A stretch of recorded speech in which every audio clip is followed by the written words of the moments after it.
Hi everyone, I'd like to welcome you to today's masterclass. I do apologise for the last week. We had a bit of a disruption. I was travelling and unable to get to my desktop in time to do the class, so I will be doing a catch-up session at some point very soon to catch up from last week's topic. But today I'm going to be covering off the details of how to create clothing that's a little bit more interesting than the standard fare. Now to do this, I'm going to need a couple of things. I'm actually going to first, I'm just going to grab, because I have not had a chance to grab some, but I'm just going to grab a test track as well. So I'm just going to take my screen down, go to display. Right. Now I believe I have an account in here, but I shall use audio blocks. So today we're going to create clothing that reacts to music that's available in the scene. Now I've just got my test project here from last week's, week before last class. So I'm just going to create a new scene just for doing the testing. And we're going to discuss ways of making the actual clothing react to the music. And we're going to do this using a combination of the audio reactive components, which I think I have covered before some time ago, as well as custom materials and shaders and so forth in order to get the results we want. This is actually a slightly more complex topic than you would expect, just putting the components on the clothing item and expecting them to work, because there's a couple of tricks that we need to worry about when we do create this, and the most important one is material cloning, which I will get to in a moment. So this particular item is the one we're going to use. This is available in our mod.io section. You've got the Rave Dancer here. You can just download it from there. This one I do like using just because it does look kind of cool. So I'm just going to set this one's material up. We are going to probably end up creating a custom shader here just for some of the effects that we're going to be working on today. But just to give you a bit of an outline, this is the one we're going to use. All right, so I'm going to grab some test tracks. Now, this is something that we do worry about when we work with audio reactive components, is we do need to calibrate the music to the component. The reason for that is that when we work with the audio reactive components, so I'm just going to create an empty object and attach them. If you search for audio reactive, we've got a selection of them. We've got animation, light, material, particle system, and transform. Today, we're probably going to use the animation as the principal one we play with, but the others do have various useful features attached to them. So if we go to the audio reactive animation, for example, what we've got here, and this is a little bit scary, but this takes a section of the music. You can see these band sliders here. At the very zero is, at the low end is the bass, and up here at the high end is the treble.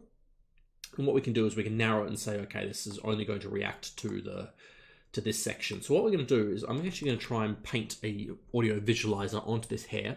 We're going to do that with a couple of custom textures, and then we're going to paint that onto the then we're going to use a custom shader to mix that together, and then finally we use the audio reactive animation in order to make this work. So to do that, just while I'm grabbing, let that log in there, while we're grabbing a track that we can use for testing, and this is just using audio blocks. There are, apparently I need to update that. Okay, never mind, I'll grab some royalty-free music in a second when we get to that point. So the first thing we're going to do is I'm going to start painting this hair. So if we take a look at the texture for this one, we do have Substance Painter files as well included in here, but I'm just going to use Photoshop today because we're going to paint a particular pattern onto here. Okay. So if we take a look at this, we can isolate various bits and pieces of the hair that we're going to animate. So I'm going to treat each of these different chorded bands as one visualizer, and I'm going to just first, I'm going to copy this texture and just save it into the section that we're using. So I'll just go, just figure out where this pattern is today. Okay. Projects and sorry.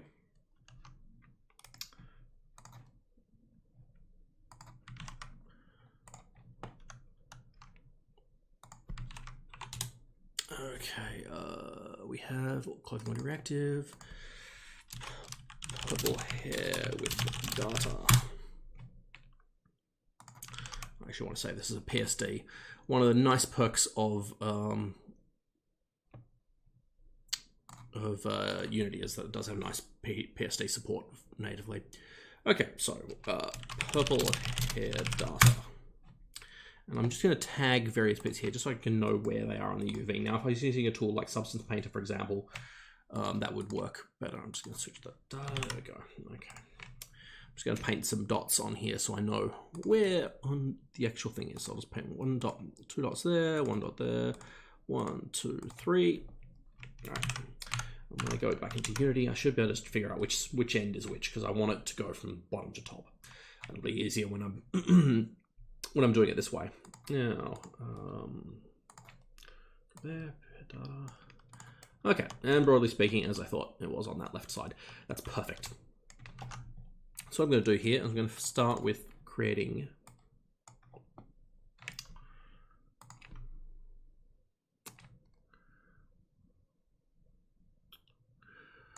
that. Looks like it's most of the area. I'll just double check that I've got this correctly lined up. Not quite sure actually. It looks like a little bit of bleed at the bottom, so I'll just grab one more pixel row. So what I'm going to do here is I'm going to paint a gradient. I'm going to paint this one on the red channel. So I'll use just a simple red to black gradient. Yep, go across there. And then what we can do is we can actually perturb this gradient a bit to create some neat effects, which I'll show off in a second. So I'm just going to create that there. Step 1, I'm going to repeat this process for these other 3 bands down here.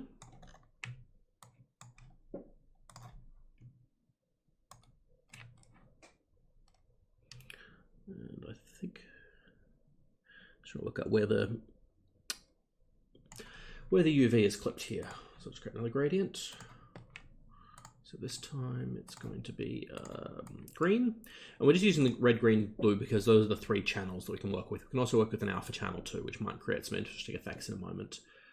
So I'll just create you. I'm going to go to black, and this one's going to be green. So as far as the green goes, it's literally 0 to 55 in Photoshop. And that way it's a nice clean gradient. Set it to 0. And the last one, in fact, I think I can just copy this. No, not quite the same, but close. I'll just change this gradient from green to blue.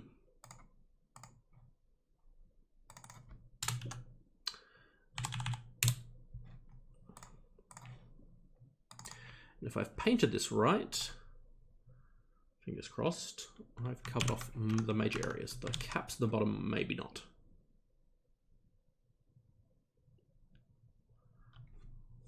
Wait for Unity to update. There we go. So it looks broadly correct. I think, yes, these caps I need to do something about, which I think is these sections here. So it looks like I am having to eyeball this a little bit, but it looks like you are pure blue.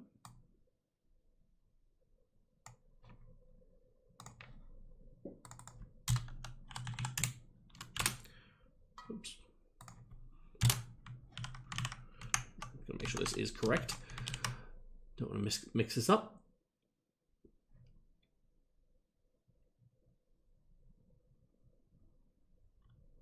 And no, I got it wrong. That was red.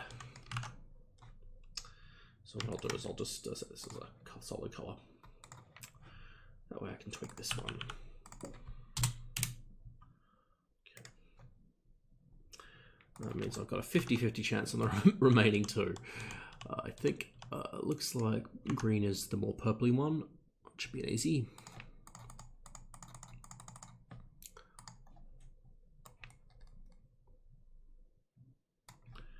Okay. I think that was green. I'm ready to goldfish. There we go.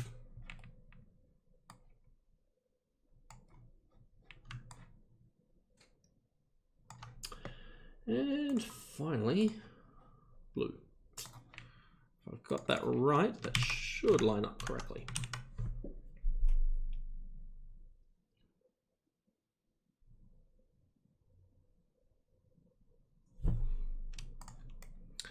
All right, there we go.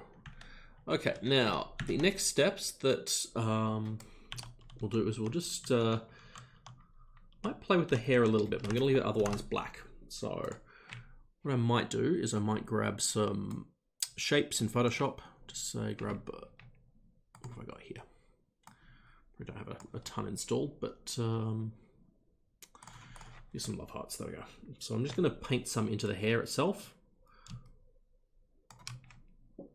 in the various colors that we've got.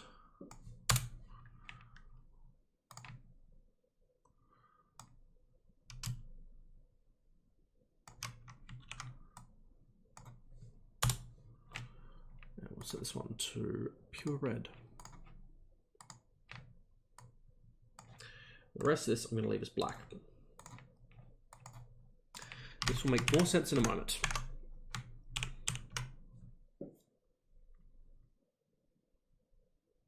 Hopefully I got a spot we can actually see too. That's why I do like working with Substance Painter sometimes. Okay, that's a little bit hard to see, so might move these guys a bit across just so we can get a better view of them. So it looks like that's the front there. Okay.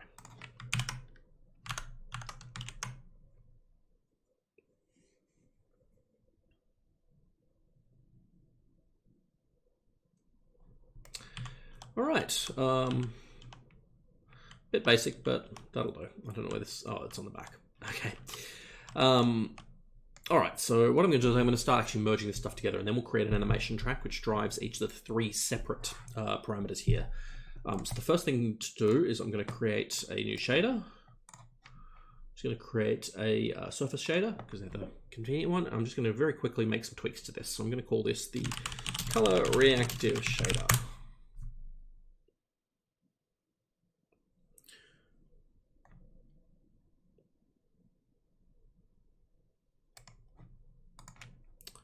Reactive shader. Okay, now look at this guy.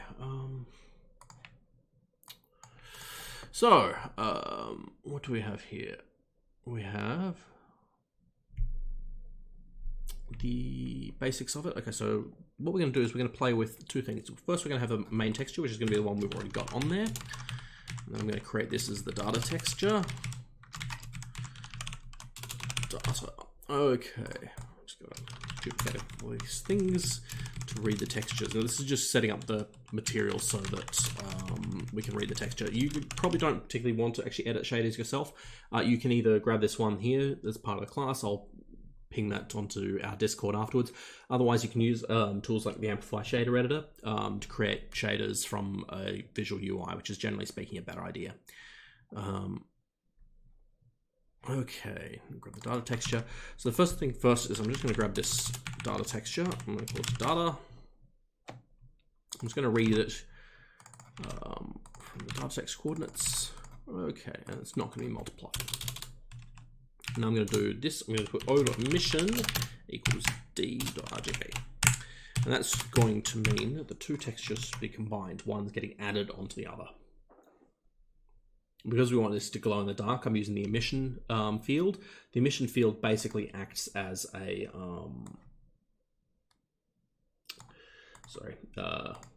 where are we custom? The emission field acts as a light source, so it will pump out all the light. So I just put the data into there, and that one into there, and there we go. So as you can see here, this is now lit up, and the directional light. If I take the light off. And lower the ambient light in the scene down to nothing. Let's set this down to black. We do have a skybox in here, but it's not contributing any light at the moment. So here we are in perfectly black lighting. We've got none of the underlying material, but here we go. As we rotate this around, you'll see that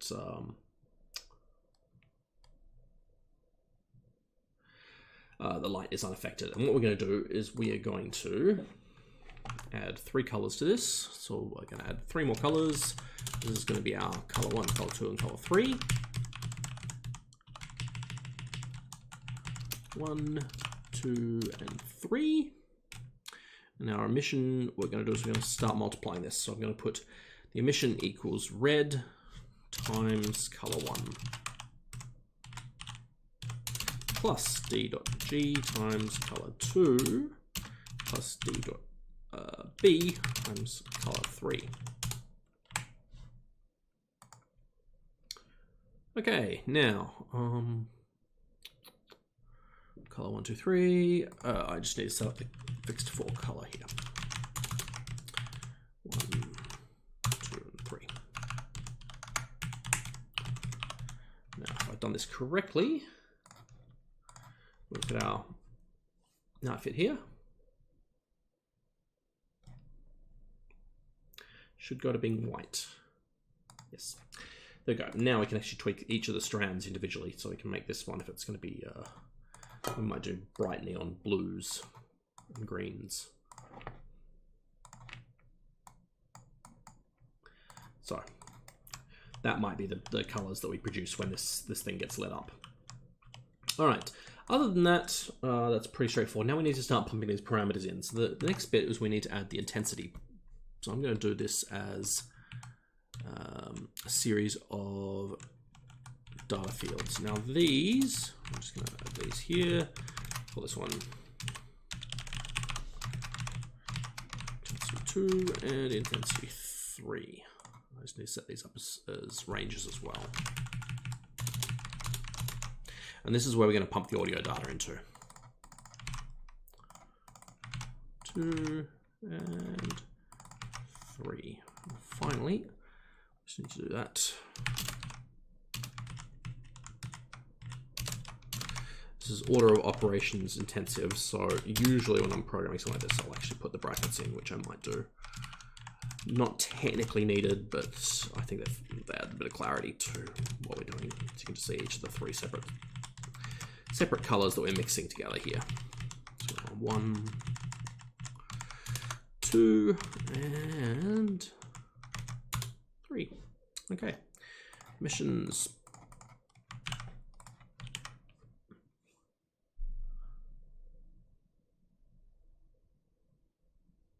And this should probably go to black now. Yeah.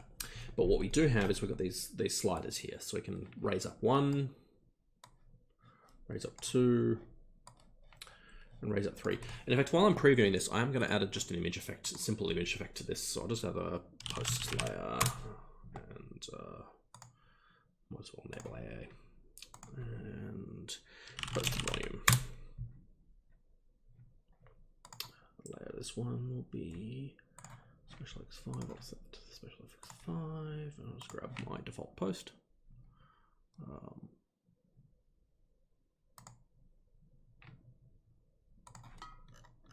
Do we have bloom enabled on this one? It's most important.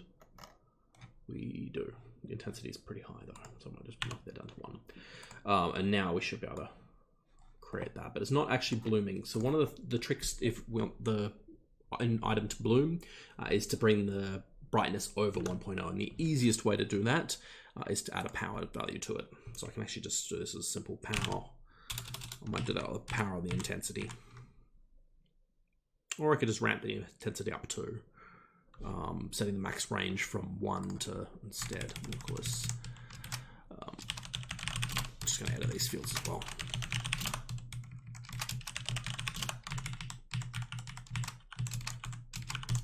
Setting it to 5, that should allow us to get some bloom values. The more it goes above 1.0 here, the more it's going to bloom. So 1.0 will be barely blooming, but so we bring that up here. We're not getting much of a preview here. A horrible feeling. That should be blooming more than it is. Just set that. Just quickly test the range, make sure our bloom actually is running.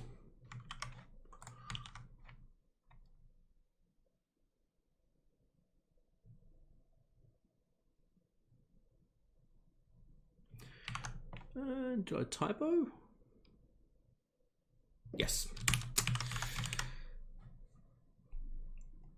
All right, now. Okay, that should definitely be showing some bloom, so I'm just going to quickly check this is running. Materials, that does. Oh, whoops. There we go. That's better. That's what we wanted to see.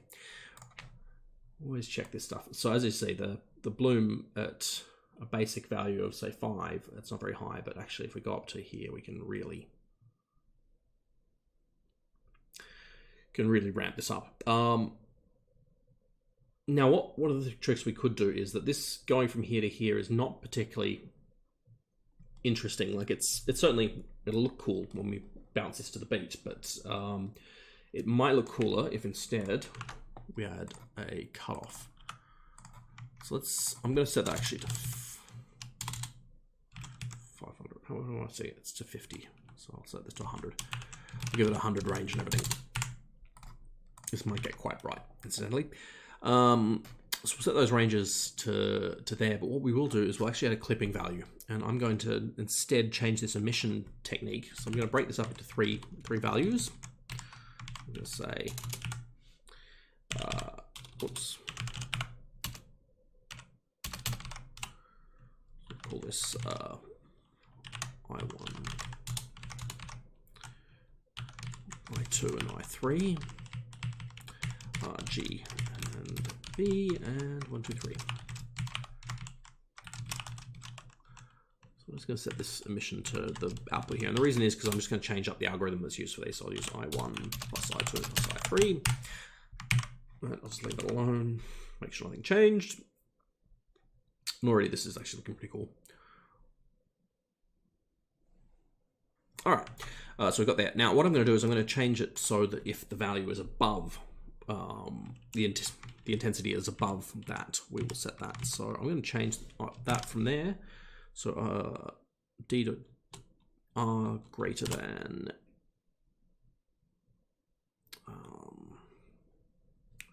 right, I'm going to actually set the value. I need to have an extra set of parameters for this. Right. In fact, I can get rid of some of these, but I might not. Okay, so we've got this is going to be channel 1, channel 2, and channel 3, which we will actually use for the bass and such. Right, I'm going to set that to 1.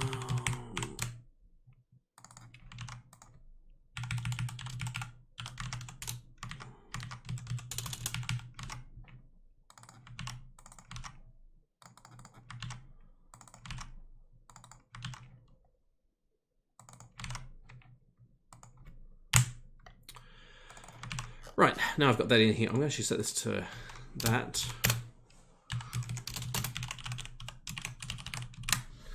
Now, what I've done here is I've used the ternary operator, which is a simple question. Now, normally using if statements inside a shader is a really bad idea. The ternary operator is, however, safe to use in most cases. It will translate instead to something else that's not that crazy. So I should... Oh, whoops. Second and third operands. I just need to make sure that's color1.rgb.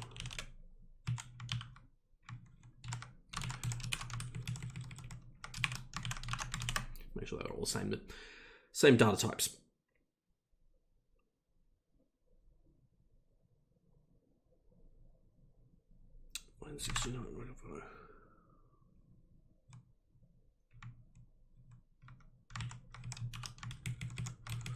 Just gonna make sure this is the right.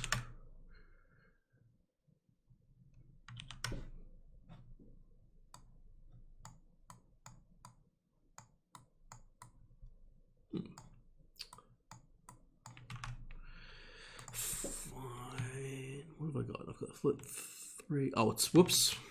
Oops. That's my fault. Returning the wrong value. I should have spotted that. Sometimes the error messages you'll get from the shader compiler don't make much sense, but that should... There we go. That's what I wanted. Okay, so now what we can do is we can, as you can see here, we've now got the ability to have something that can go up and down like that, which is exactly what we're going to do. Now I've got this order the wrong way around, so I should have spotted that. But I'm going to copy this for 2 and 3. So this was our old way.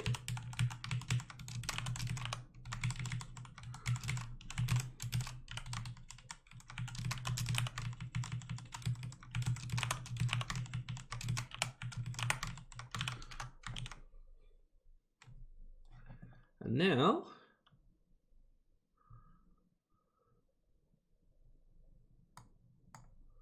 let's do something like this. Now we can actually do, whoa, Whoops.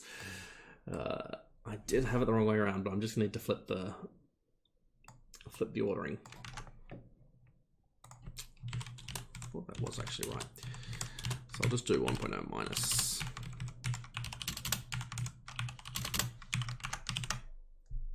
We're probably coming up on our instruction limit. So if we do have the shader fail in a minute, one of the things you've got to watch out for is that on certain hardware classes, you can only have a certain number of instructions in your shader. It's a very easy thing to hit, but here we go. Okay, so we got one. That will be our first one, which will be our base. That'll be our midtones, which I'm going to change the color because HDR colors tend to sort of head towards the same values. So we might do that as our, I'll do a red there. And again, a green. We'll just move it more towards the greens. Okay, this is our very trippy hair, but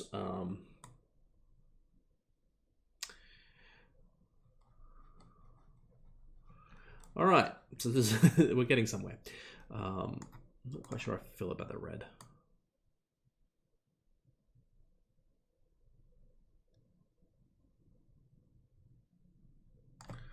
What we can do is just to pull down some of these intensities a little bit.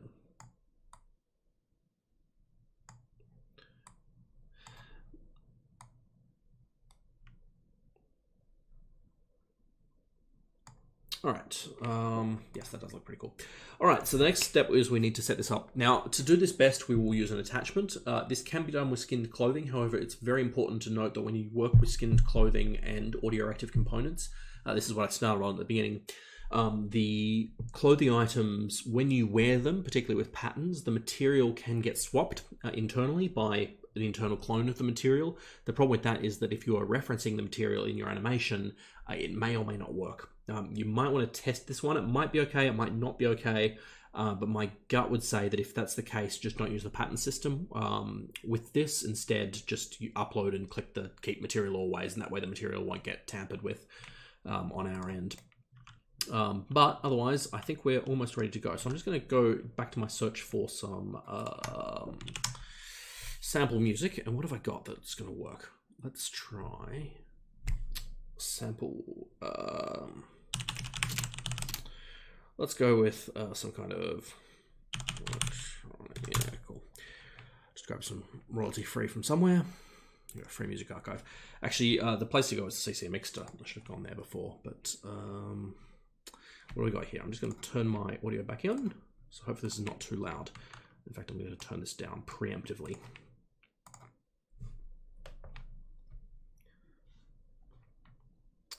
Don't know if... No, this is not loud enough. We need something a bit more, a little more bassy. It doesn't really matter what it is too much, other than we're going to hear it. Sure, grab that. I've got something more dancey.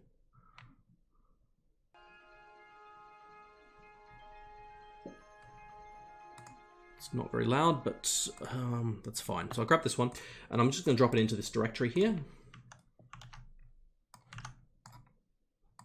All right.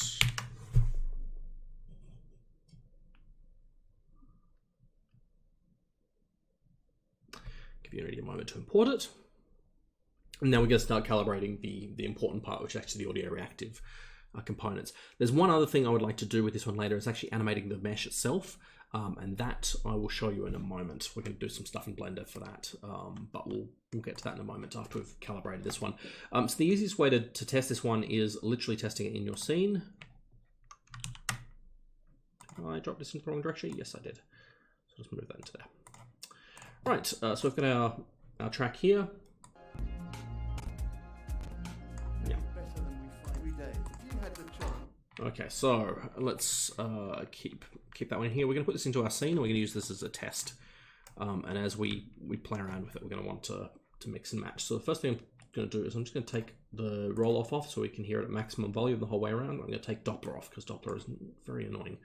So I'm going to set the min distance to 1,000. Max distance is going to be 50,000 or whatever. Doesn't really matter. Point is, it's just far enough away that we're going to hear it at 1.0 volume the whole time.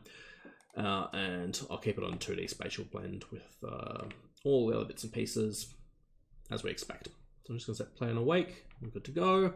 All right, and this is just for testing purposes. So I'm going to take my hair and I'm going to start adding some animations to it. So we're going to create three separate animations. In fact, what I need to do, I'm just going to start this one so it's always down at the, whoops, just done something stupid. Oh no, that is correct. Okay, scrap those. I'm just going to animate this from 0 to 1. So this is going to be channel 1 animation. We're going to actually blend the 3 animations together in order to produce the results we want. So I'm just going to hit record. There, and then at 1.0, I'm just going to set the value to there. So as you go through the animation, up and down. Now I'm going to tweak this texture in a minute as well, because I think this is quite a cool little outfit. I think I actually wear it myself later on. Okay, so we've got first animation. I'm going to add another animation. It's going to be our channel 2. Just going to repeat the process.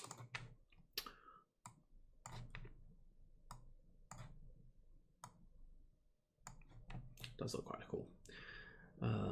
All right, stop that. I'm just going to create a third animation, which is our channel 3. Hit record. And then 1.0.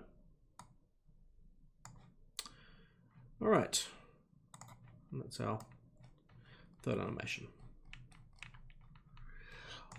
Okay, now we need to create a animator that actually mixes these. So we're going to have 3 properties on the animator. So go to here, we've got the 1, 2, and 3. We're going to actually move them into separate layers. So I'm going to create 3 layers. I'm going to create layer 1, channel. This is just to let us run 3 animations in at the same time. So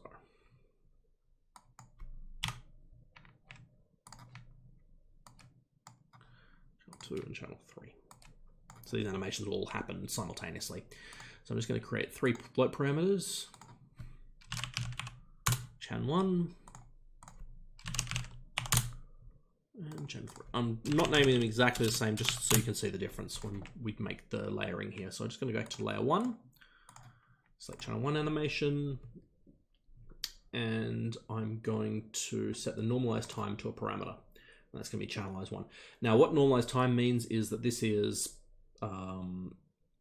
the time on the animation from 0 to 1. And this basically means that we can feed the parameter value into the time. So that's how it's going to go. So it's speed to 0. Okay. Channel 2 is going to do the same thing on the next layer. So let's grab this one. Normalized time is based on channel 2. Finally, channel 3 will just do the same thing. Okay, and I'll just set the speed on that one to 0. I don't think the speed is going to make that much of a difference because it's going to be held up by the time. But that should work there. Now, so I've got Chan 1, Chan 2, Chan 3. We've got an animator attached to it, which you can see here, which we're going to leave on.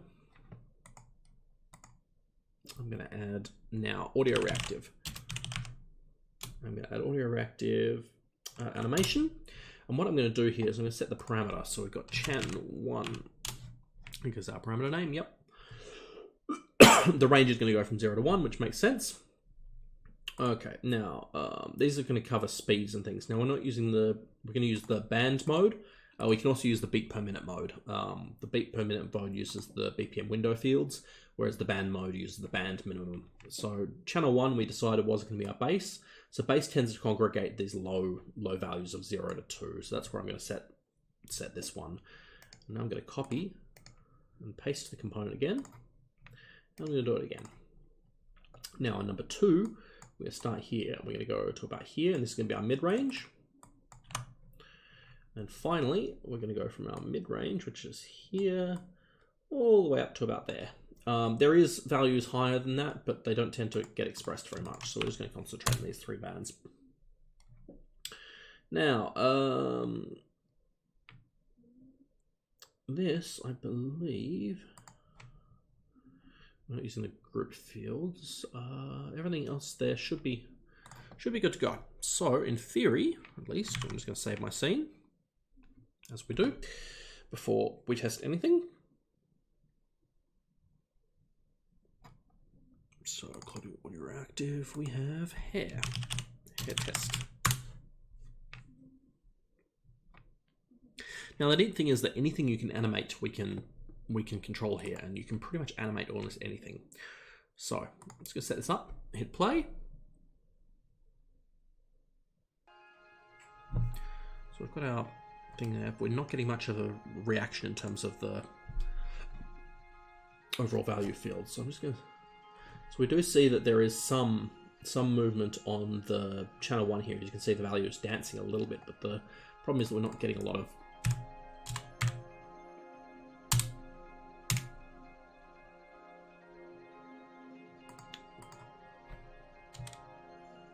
If you had the chance, would you change the world? So we're getting a little bit of movement here. Would you change the world? So this is covering in the bass. So we don't have a lot of bass. There's not a lot coming up here. But what I've done is I've reduced the max value here. And by reducing the max value, we actually sort of increase the strength of it. So what I can do... Oh, sorry, I've taken the wrong... I've reordered these. Whoops.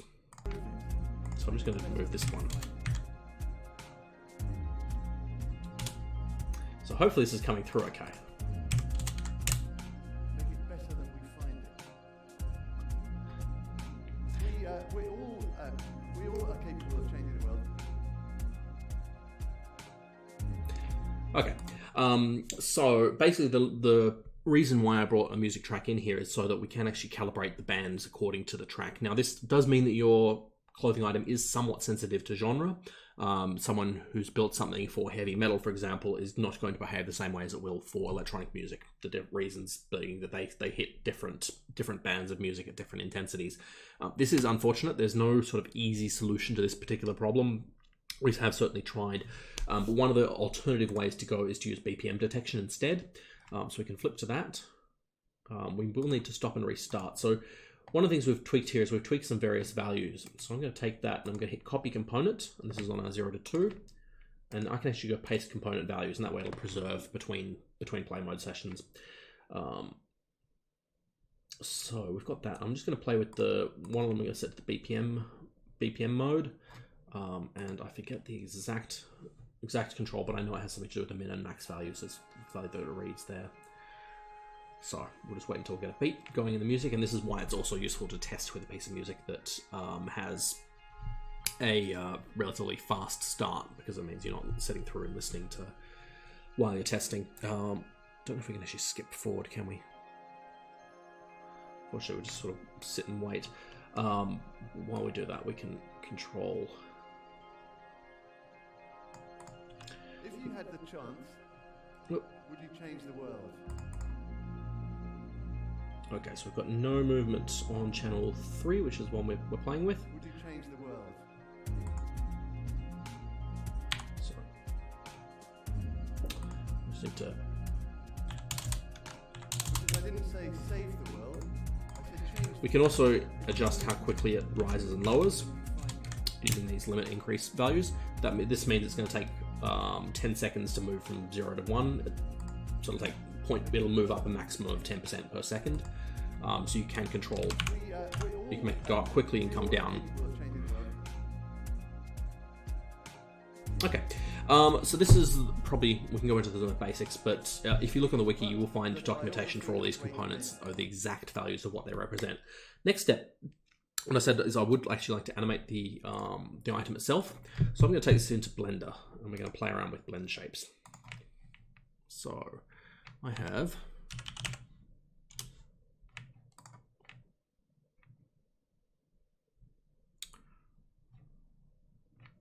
Blender. Let's drag and drop in here. Nice if it did.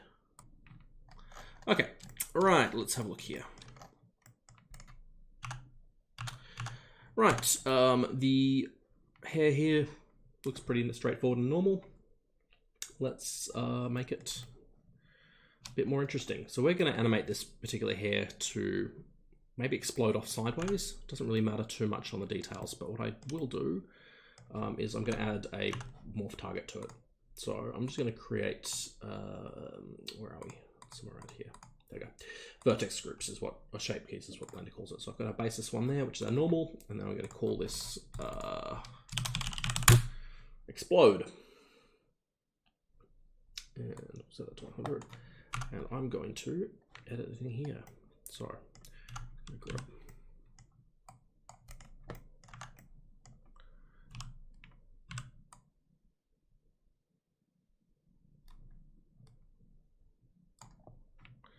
grab all these bottom bits. This is again not the world's best 3D modeling exercise. For that, you can find plenty of other better tutorials online. But I'm just going to grab some bits and pieces of it. Okay, that will do. Okay, now I'm going to set scale in this. Okay, and we'll do a smooth.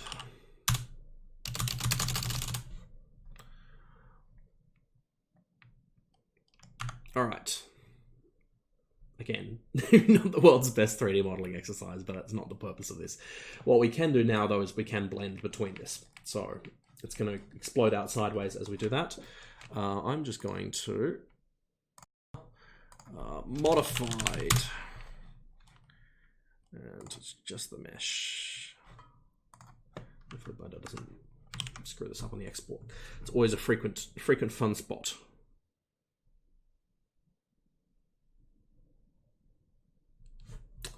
Right, do we have? Yep, a modified one. I'm just going to make sure it's imported okay.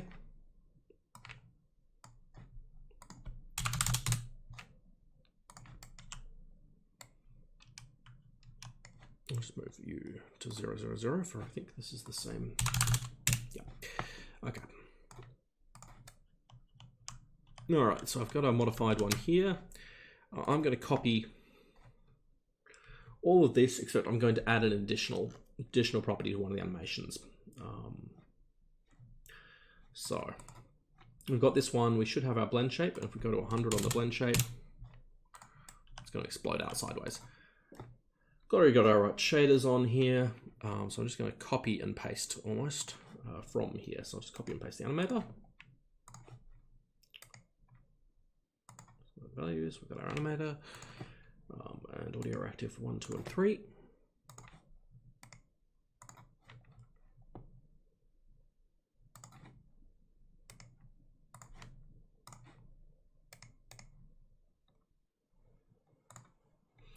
So 2 and 5 and 3.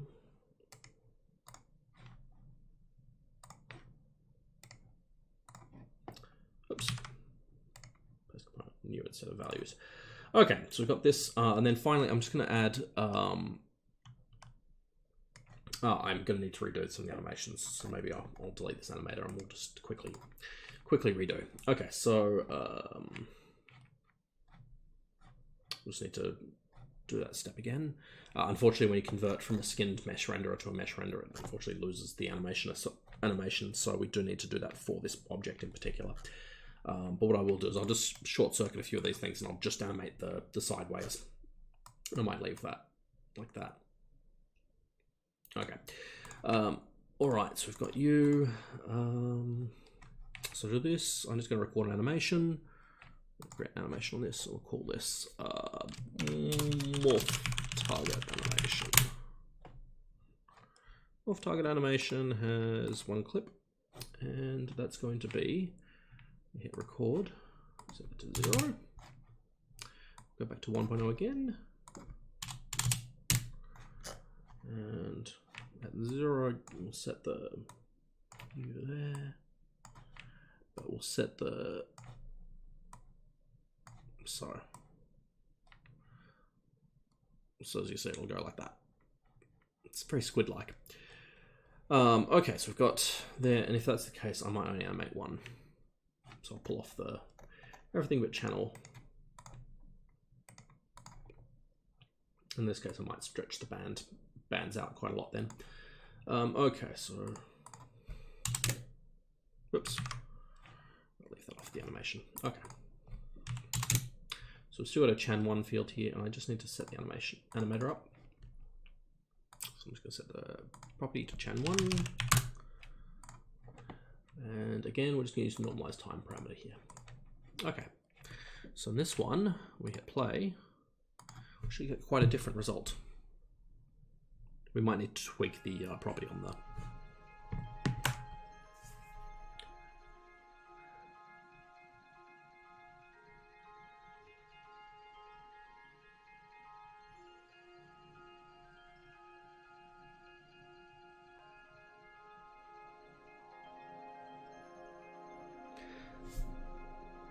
So as you can see here, we've got reasonable amounts of movement on the item, but I'm just going to tweak the limit increase and decrease. So I'll just set that to point. The increase is going to be limited to 0.5, and the decrease I like to set these to a lower value because it looks better when you do that.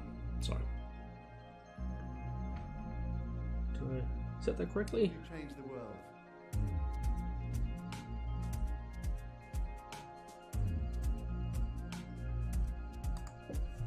Because I didn't say save the world, I said change the world, improve it, make it better than we find Seem to have made some... Make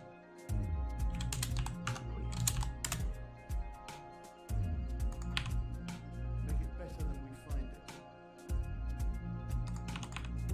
We all Sorry, are 1 second. changing the world. There we go. That's what we wanted. History is but the biography of great men.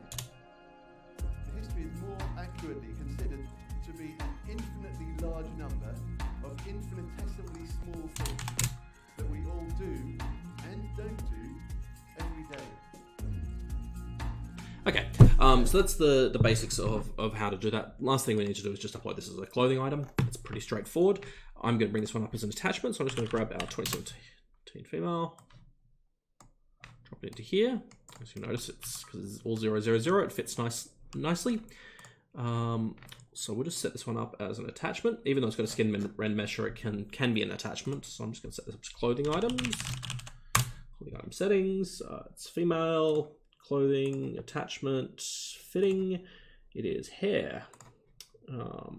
Hair should generally go on the underwear layer just for reference. We just need to set the attachment, so I'm just going to find in here, reference hips, spine, chest, neck, head. Head is usually where hair sits. Just attach that bone, whoops. And because I've made a mistake of not ticking the keep materials button, we've lost the texture on the material, but we can bring that one back pretty easily. So let's drop it here and there. All good to go other than that. So we'll just add a virtual good component. Should be a clothing item. It's gonna be hair. Body. Hair. Neon blue reactive hair. Okay. And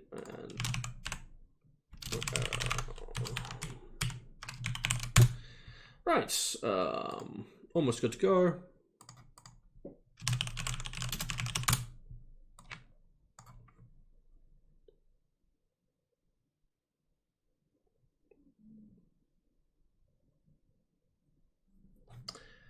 And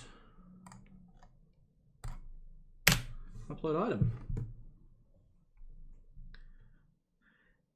And now the item will go up as per usual. I will send this one through because it's a fun little item and I actually wouldn't mind putting it on my avatar. So this should be all good to go. And that's the basics of putting audio reactive clothing.